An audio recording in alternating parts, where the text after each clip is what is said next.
at least 20 years in prison with no negotiations. Whoa, that was U.S. Attorney General Pam Bondi announcing more arrests are coming. This is involving the literally hundreds of domestic terror attacks on Teslas nationwide. Joining us now from House Oversight, we're excited to talk to Congresswoman Nancy Mace about this. Congresswoman, it's always a pleasure. It's wonderful to see you again. What do you make of this? We know 4 domestic terrorists have already been arrested. These charges carry 20 or more years. What do we know about what's going on? Well, including one from the great state of South Carolina, the guy that threw Molotov cocktails at a Tesla charging station in Charleston, South Carolina, set himself on fire. That's what we call a smooth brain domestic terrorist. They all should face the full force of the law. In fact, I'm saying to take these Tesla terrorists, send them to Gitmo, get them out of here. They're un-American. This is terrorism. Send them to a place like Gitmo. Be done with them. You know, Congresswoman, there was something else that happened that AG Bondi is talking about, too. This is about the infrastructure of activist groups funding these groups that do these attacks. She said, quote, "We will continue investigations, including into those behind the scenes, funding and coordinating these crimes." Who are we talking about here?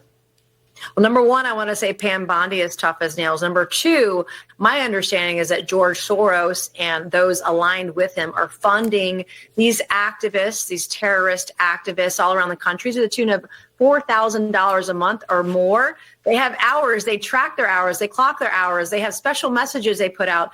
They go and they protest, and they're paid to do it. And so we got to get to the bottom of it. I do believe that Pam Bondi, I believe in her investigation. I believe she'll get to the bottom of where the money is coming from. But these people have to be put in jail. It's not enough to say, hey, this is bad. They've been arrested. They've got to go to prison. People have to be fired from their jobs. They've got to go to jail. They got to pay the time for the crime they've done to. You know what's interesting? It just occurred to us here. You know how Rudy Giuliani in the 80s used the RICO law, racketeering laws, to go after and break up the mafia, break up the mob? Could they file racketeering RICO charges against these, nonprofit and activist groups funding these domestic terror attacks? Could that be a possibility?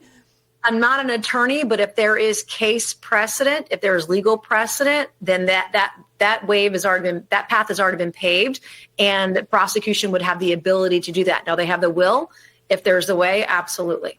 You know, when you see these attacks, right? I mean, we came out of the pandemic. Shutdowns were terrible.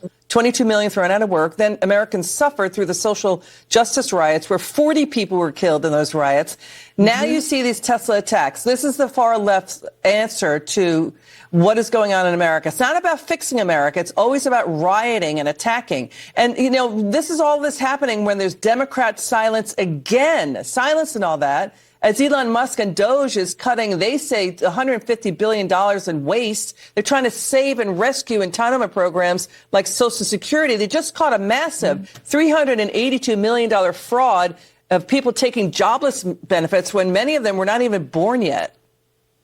Right. It's insane to me. And the Democrat silence is absolute compliance, is absolutely an endorsement of the violence happening against Elon Musk, against Donald Trump, a man who literally took a bullet for our country, against conservatives all across the country. People are afraid to talk about where they live because they're worried about being swatted. And I will tell you, I'm going through a thing right now where people are threatening, us over town halls. I've had multiple bomb threats on my own office just because I'm a conservative Republican. But Donald Trump will put an end to this, and it ends now. That's an absolute disgrace, what you just said. Congresswoman Nancy Mace, please stay safe. We appreciate you coming on the show. Thank you so much. Now, please listen to this.